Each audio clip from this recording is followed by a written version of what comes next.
Assalamualaikum warahmatullahi wabarakatuh.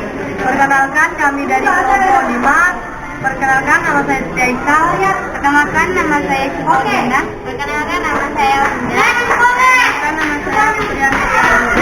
Di sini kami akan mempresentasikan tentang VOC.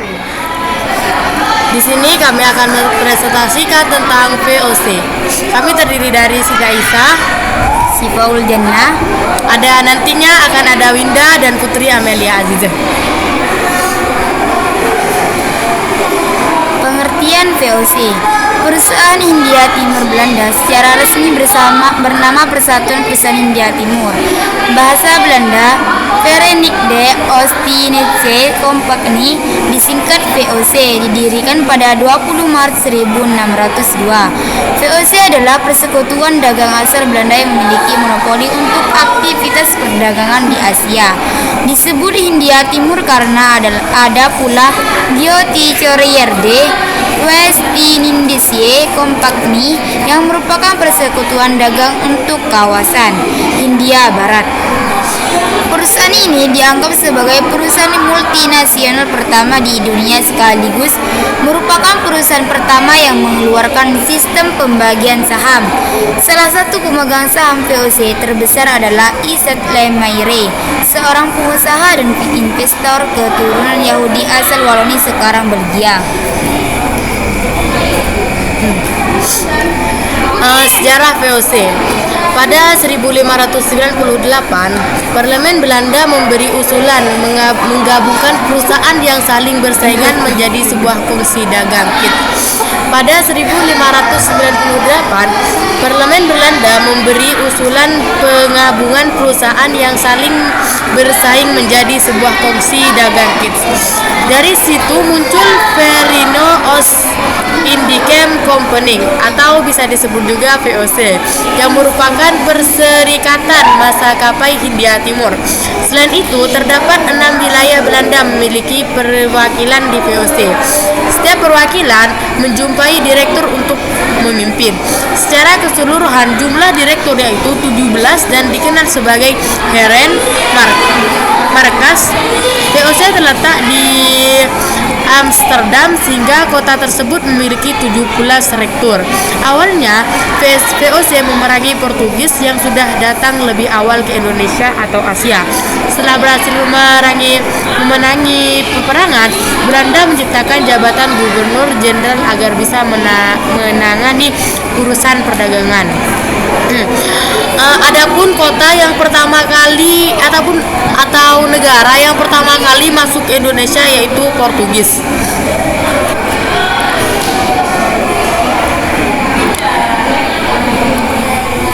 Gubernur pertama yaitu Peter Both yang mulai menjabat 1602 hingga 1614. Secara umum, kegiatan Belanda dan VOC di Asia dikendalikan oleh Gubernur Jenderal. Di Indonesia sendiri, VOC bermarkas di Ambon yang dipimpin Gubernur Jenderal pertama mulai 1610 hingga 1619. Ambon sendiri menjadi pusat rempah-rempah VOC meski bukan jalur perdagangan Asia. Oleh sebab itu, VOC memindahkan markas ke Banten pada 1610 agar mendekatkan wilayah dagang kits. Nah, itu pengertian VOC dan sejarah singkatnya yang merupakan perusahaan asal Belanda.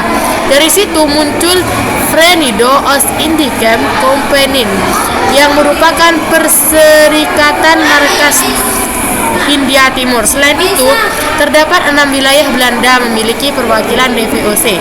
Setiap perwakilan mempunyai direktur untuk memimpin. Secara keseluruhan, jumlah direktur yaitu 17 dan dikenal sebagai Heren.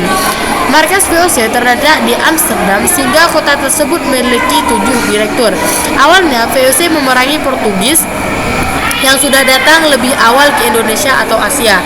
Setelah berhasil memenangi peperangan, Belanda menciptakan jabatan Gubernur Jenderal agar bisa menangani peperangan. Belanda menciptakan gubernur pertama yaitu Pieter Both yang mulai menjabat 1602 hingga 1614. Secara umum, kegiatan Belanda di VOC di Asia dikendalikan oleh Gubernur Jenderal.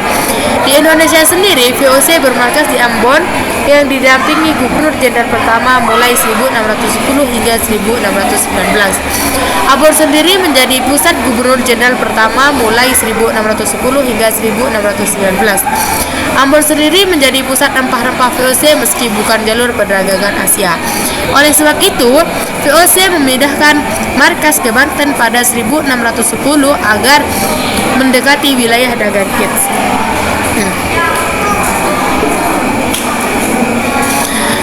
Kekayaan VOC ini akan dijelaskan oleh Mbak Winda dan Mbak Meli. Itu adalah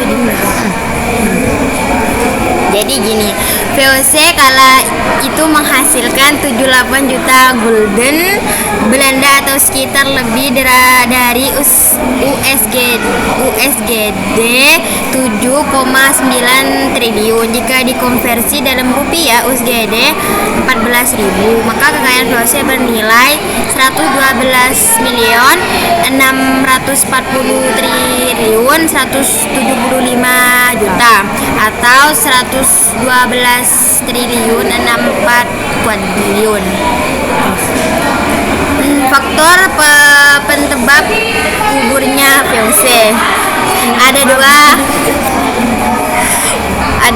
dua unsur besar yang menjadi penyebab bubarnya VOC, yakni faktor eksternal atau faktor internal. Faktor eksternal, pemimpin kerajaan Belanda Willem Prancis di bawah pemimpin Napoleon Bonaparte pada 1795. Dampaknya Belanda dan seluruh wilayah koloninya harus takluk pada Prancis. Perubahan politik dan pemerintah ini berdampak cukup besar terhadap VOC. Pemerintah Prancis makin mempersulit ruangan gerak VOC karena aksi-aksinya dianggap bertentangan dengan semangat kebebasan dan kesetaraan yang sedang digunakan. Faktor internal, korupsi yang mencapai tingkat parah dan akut dari pegawai rendah sampai ke pejabat tinggi. Tingkah laku para pegawai atau penjabat VOC yang justru saling menjatuhkan. Maraknya praktek penyelundupan atau perdagangan ilegal yang terbesar dan semakin meluas. Beban utang untuk biaya perang di berbagai wilayah yang semakin besar. Anggaran untuk mengoperasikan kegiatan termasuk pembayaran pegawai sangat tinggi. Pendapatan yang semakin menipis, terlebih setelahnya hak istimewa dicabut. Persaingan sengit dengan CDI atau Compagnie des Indes Prancis dan IEC atau East India Company Inggris. Dalam menjalankan tugasnya, VOC atau Verenigde Oostindische Compagnie memiliki sejumlah kewenangan dan hak khusus sebagai berikut. VOC berhak dan berwenang melakukan monopoli perdagangan, mulai dari wilayah Tanjung, Harapan hingga Selat Magellanes. Nusantara sendiri tercakup di antara dua wilayah tersebut. VOC memiliki wewenang dan hak melakukan perang. VOC bisa mengadakan perjanjian langsung dengan para raja setempat. VOC berhak dan berwenang dalam memerintah negeri jajahan. VOC bisa mengangkat pegawaian sendiri. VOC memiliki wewenang dalam mencetak dan mengeluarkan mata uangnya sendiri. Hak dan wewenang istimewa VOC tersebut di atas yang membuat kongsi dagang ini disebut sebagai negara dalam negara. Karena pada prakteknya VOC memang bertindak layaknya sebagai sebuah negara. Korupsi yang dilakukan oleh tingkat para pegawai VOC itu dikarenakan karena banyaknya pekerjaan dan sedikitnya gaji, dan mereka kurang puas akan gaji tersebut, makanya mereka melakukan korupsi. Kesimpulannya yaitu VOC merupakan serikat dagang yang didirikan oleh masyarakat Belanda untuk menjajah Indonesia, dan VOC bangkrut dikarenakan adanya karyawan yang korupsi. Oke, cukup sekian presentasi dari kami. Assalamualaikum warahmatullahi wabarakatuh.